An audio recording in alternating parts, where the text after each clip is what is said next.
Good day to you all and happy Sunday. I pray that the Holy Spirit will help us in today's teaching and help us to understand and comprehend what we're about to do today. Our topic of discussion today will be on the creation. That is Genesis chapter 1 verse 1 to 31.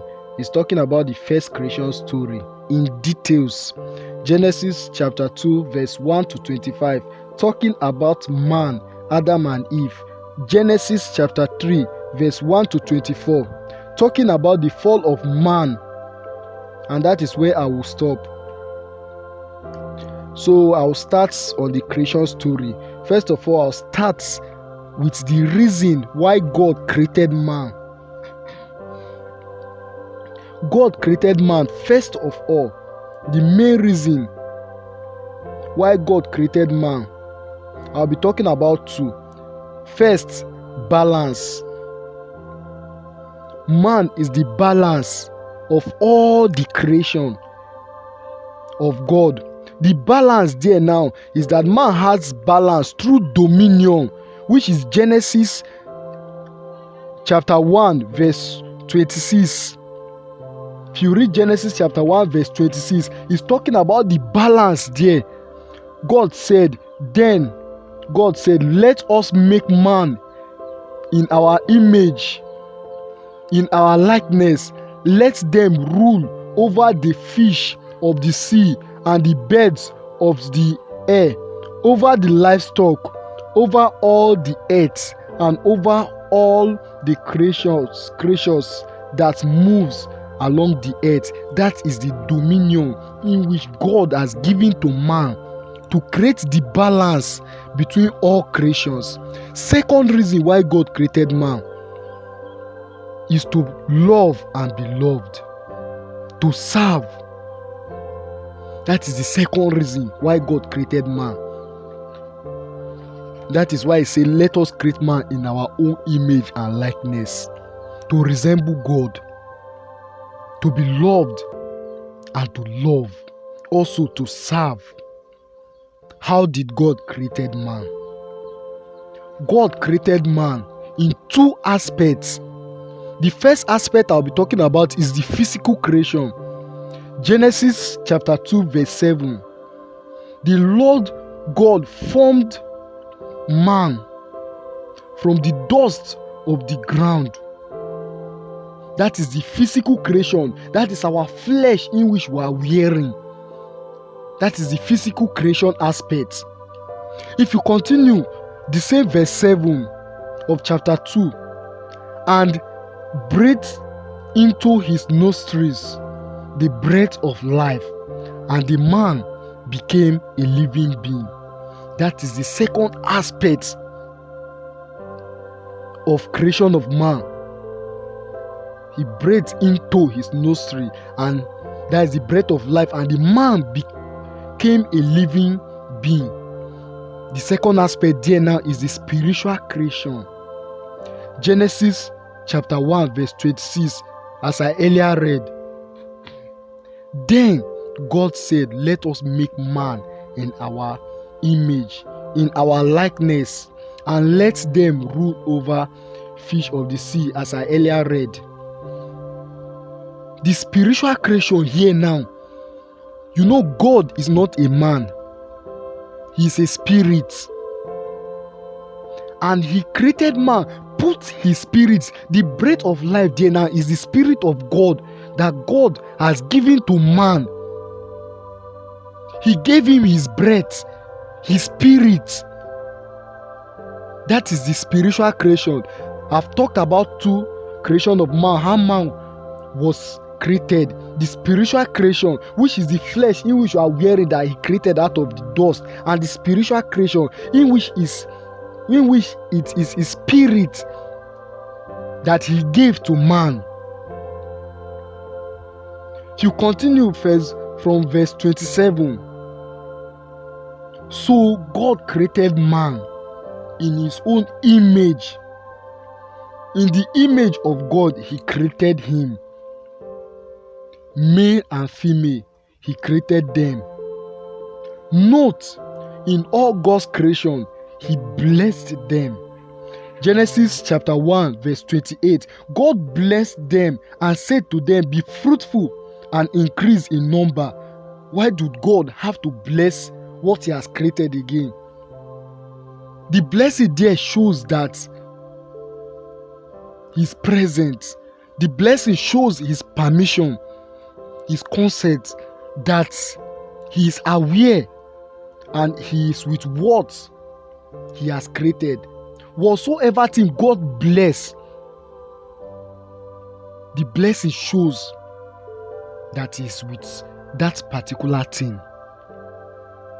The naming of everything was being done by man. When God created man, God said, let us create man in our own image. God gave him the name man.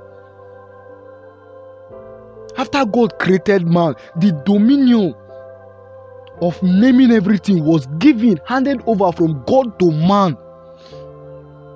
And man named every other creation. The creation of woman. Why did God create woman? Genesis chapter 2 verse 18. The Lord God said, it is not good for the man to be alone. I will make a helper suitable for him. God created woman to be the helper of a man, to comfort him. How was woman created? I've earlier explained how man was created. How was woman created? Genesis chapter 2 verse 21 to 22. So the Lord God caused the man to fall into a deep sleep. Deep sleep there now. If someone fall into a deep sleep, it's almost the same as death. And while he was sleeping, he took one of the man's rib and closed up the place with flesh. Then the Lord God made a woman from the rib he had taken out of man, and he brought her to the man. When the man woke up, the Lord God brought the woman unto the man. Remember when Lazarus died, Jesus said he is asleep. He later explained to disciples that Lazarus was dead. Deep sleep is almost the same as being dead. So God brought the woman to the man. And as I earlier said, God gave the power of naming unto the man. So the man named the person that was brought unto him woman. Why? Because he was taken out of man. And when the woman was brought unto the man, that is when the institution of marriage came into place. Genesis chapter 2 verse 24.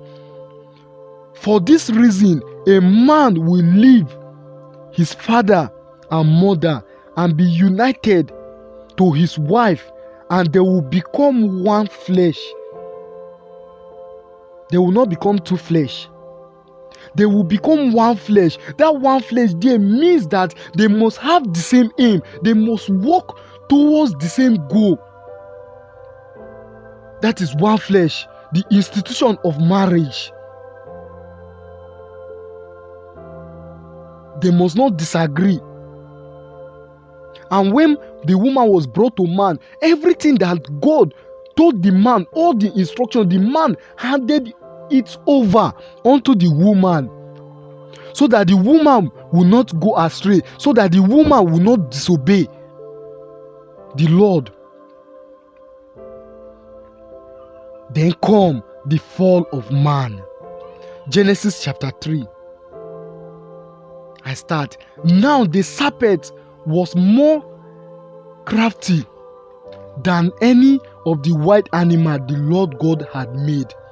It was more crafty. That means that God made the serpent beautiful. He said to the woman, Did God really say you must not eat from any tree in the garden? That means that the devil is not all-knowing. The devil here asking the woman that did God really say that you must not eat from any tree in the garden? He's trying to confirm the information in which God has given to man, in which God has given it also to the woman. He's trying to confirm the information before he know how to deceive. The enemy is not all-knowing. You give them the information unknowingly to you. Verse 2, the woman said to the serpent, we may eat fruit from the tree in the garden. Verse 3, but God did say, you must not eat fruit from the tree that is in the middle of the garden, and you must not touch it or you will die. Take note of that die. I'm coming back to it. Verse 4, the Satan now said, you will not surely die. The serpent said to the woman. Verse 5, for God knows that when you eat of it, your eyes will be open, underline that, and you will be like God, knowing good and evil. Let's now go back to it. Did Satan really lie? No. Satan did not really lie there, because what he said happened. When the woman ate the fruit, her eyes became open and she now knew good and evil. And again, she did not die. That die there is a misunderstanding that Satan did not explain unto the woman, because the sin there, what Satan was trying to do, Satan is very, very intelligent. Satan is trying to deceive the woman. That is why he gave the woman part of the information. He did not tell the woman the consequences. The consequences there now is that she would die. God said that whenever you eat of the fruit of good and evil, you will die. God did not necessarily mean you would die physically of the flesh. I earlier said that man was created physical creation and spiritual creation. God meant the spiritual creation, but the woman had a misunderstanding with this physical creation. God said you would die. God meant the spiritual creation will die. That is the spiritual aspect of man will die. But Satan said you will not surely die. That Satan is referring to the physical creation now. That is the flesh will not surely die. That means that immediately you eat of the fruit, the flesh will not die. That is what the Satan is telling the woman. God said the spirit will die. That is the spirit aspect of human will die. But Satan is saying you will not die. That means that the flesh will not die. That is the misunderstanding that the woman had. That is why it's good that whatsoever thing you do not understand, try to ask questions. No question was asked the aspects that would die. Why? Because they did not have an understanding. There was no understanding there. And when the woman ate, she died spiritually. Those are the forms of death: spiritual death and physical death. Spiritual death came immediately after she ate of the fruit of good and evil. That was the aspect that God said. The physical aspect came after the curse that God laid on them. Hope you are getting what I'm explaining. That God said they would die. God is talking about the spiritual aspect. Satan said they will not surely die. He's talking about the physical aspect. Both there are correct.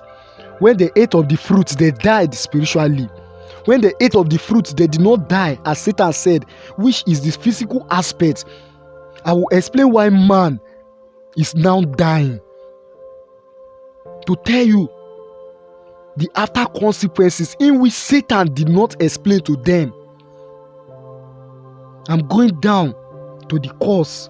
Genesis chapter 3, verse 14 to 19. The cause is explaining that God is a God of order. God caused them in order from the least to the greatest. The serpent was caused that the child of the woman will bruise the head of the serpent. The woman was caused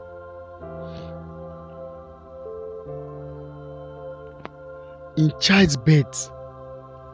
Then the man was caused. Look at the order in which they were caused. The serpent, followed by the woman, followed by the man. Then after the cause, the man named the woman Eve, because she will become the mother of all the living. Genesis chapter 3 verse 20. What now happened finally? God banished man from the Garden of Eden. Why did God banish man? So that he may no longer eat of the fruit of life. Genesis chapter 3 verse 22 to 23. I've now come to the reason why man die, why the flesh of man perish. That is to tell us now why physical death came after the cause. The physical death there now is that God banished man so that he may no longer eat of the fruit of life. What is the use of the fruit of life that God have to banish man from the garden so that he may no longer eat of it? Before man live eternal. He has eternal life. He can live forever. How can man live forever? Because as long as man eats of the fruit of life, the flesh is being preserved. Man die because he no longer eats of the fruit of life. The fruit of life sustains the physical creation, which is the flesh. It makes it live forever. That was the main reason why God banished man from the garden. Because now that man know good and bad, and God has also caused man that dust you are from and dust you will return. If God did not banish man from the garden in which there is fruit of life, the cause that dust you are from and dust you will return will not come to pass. Because the fruit of life sustains man's physical flesh. That was the avenue, that was the main reason why God created the fruit of life, is to keep man's physical flesh. Although without the flesh perishing, the spirit cannot die. Without the flesh aging, the spirit cannot die. Why people die is because the flesh, the human flesh, whenever someone age, the human flesh, which is the host of the spirit, gets weaker and is unable to host the spirit in it. And whenever the spirit becomes uncomfortable in the human flesh, it has no option than to go. So that is the principle behind death. Those that die out of accident, the host has been disfigured to the extent that it no longer hosts the human spirits. I pray that accident will not be our portion. In Jesus' name, amen. What did the devil destroy in the Garden of Eden? the devil destroyed both man and the serpent, two beautiful creations. God designed man very, very well to be perfect. Remember, they said man was perfect before he sinned. I've explained why he's perfect, because he's eating of the fruit of life. And the spiritual being, the spiritual creation of man was still alive. That is why he was perfect. The serpent was designed, was created beautiful among every other creation, among every other animals. So the devil attacked those two things, man and the serpent. Those are the two things he destroyed. And he also destroyed our physical being. God's love after the disobedience. How did God still show his love after the disobedience of man? Genesis chapter 3 verse 21. The Lord God made garments of skin for Adam and his wife and clothed them. That is to tell us that God was the one who brought about the idea of clothes. Before Adam and Eve ate of the fruit of good and evil, they were naked, but they were not ashamed. Because in the presence of God, there is no shame. But when they ate of the fruits of good and evil, God knows that they will no longer be under his full protection. And due to this knowledge of good and evil, that they are aware that they were naked, he had to create something for them that will protect them from getting into more sins. Imagine that everyone are naked and we are all aware of good and evil. They will be lost. God went further to give them way to survive. Although he caused the ground, but he still made the ground to favor them to some aspects. He also went further to show his love when he gave his son, our Lord Jesus Christ, to die for us on the cross of Calvary for our sins.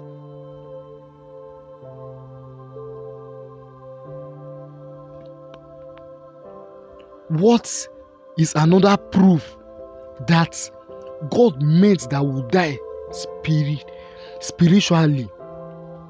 You know, after Jesus, our Lord and Savior, came and died for us, man still died physically.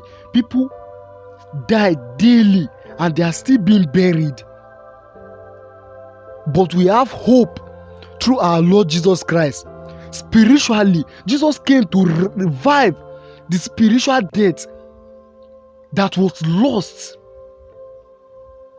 Man will die physically because there's nothing to sustain the man's flesh. The only thing that was sustaining before, that God created, that was sustaining man's flesh before, was the fruit of life. Now man die physically, but there is hope in Christ spiritually. How does the creation affect us?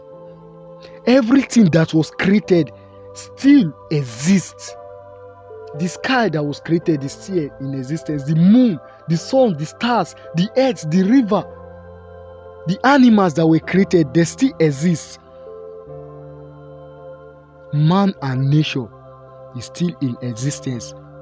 What did man lost when he sinned? Man lost the balance with nature.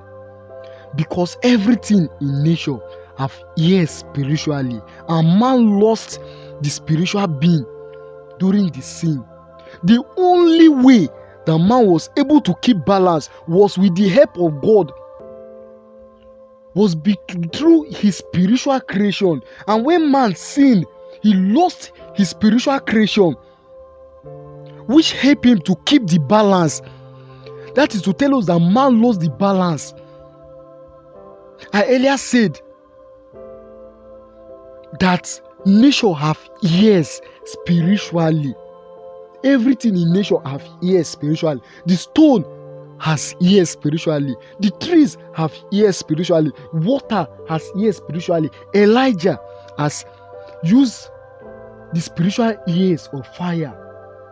Elijah controlled the rain because he understands that the rain has spiritual ears. Everything that God created has spiritual ears. The animals have spiritual ears. That was how man was able to live with lions and he was not devoured, because his spiritual creation was still alive and he was able to keep the balance. When Jesus came, he brought the balance in which man lost. What is the balance? Spiritual creation. Some display of the balance was when Jesus spoke to the fig tree, to the tree that had no fruit, and it dried off. Jesus calmed the storm. Mark 4, verse 37 to 41. That's another balance, that he has power over nature, that the natures have ears. Jesus walked on water. Matthew 14, verse 22 to 33. We all know that water has surface tension, and the surface tension cannot carry the weight of man. But Jesus walked on water. He commanded the water, and the water made way for him to pass on it. God is the way maker. He walked on water. Peter also walked on water, but Peter lacked faith in some aspects, and you began to drown. The coin in the fish mouth. If you read Matthew chapter 17, verse 24 to 27, why must a fish swallow coin? A fish has no reason to swallow coin, but because God had balance with nature, he has balance with nature. A fish have to vomit coin for him. Calling of the disciples. Luke 5, verse 6. Jesus told them that they should cast their nets into the river. And when they did so, they caught multitude of fish. Display of balance. The feeding of the 5,000. Mark 6, verse 31 to 44. 5 loaves and 2 fishes. 5 loaves God used with fish to feed the 5,000. The 5,000 there is just an approximation. Then if they are counting, they count men. It's just an approximation. There are more than 5,000 that Jesus fed that very faithful day. He multiplied. Jesus brought the balance. Other places in which the balance was displayed, as I earlier said, Elijah displayed the balance.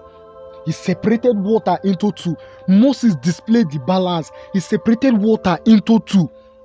Elijah displayed the balance. He commanded fire. Elijah displayed the balance. He commanded rain. He seized and released rain. Daniel displayed the balance because he found favor in the eyes of God. Daniel chapter 6. In the lion's den. Shadrach, Meshach, and Abednego, they displayed the balance in Daniel chapter 3, verse 16 to 18, when they were in the fire and they were consumed not. If you don't know how to regain back the spiritual creation in which man lost through our Lord Jesus Christ, everything in nature will fight you. Nature that we see was originally designed not to hurt man, but what we see now is that nature hurts man. Animals, snakes are not supposed to bite man. Wild animals are not supposed to devour man. But now they do so because there's a disunity between them. no balance. Isn't it wonderful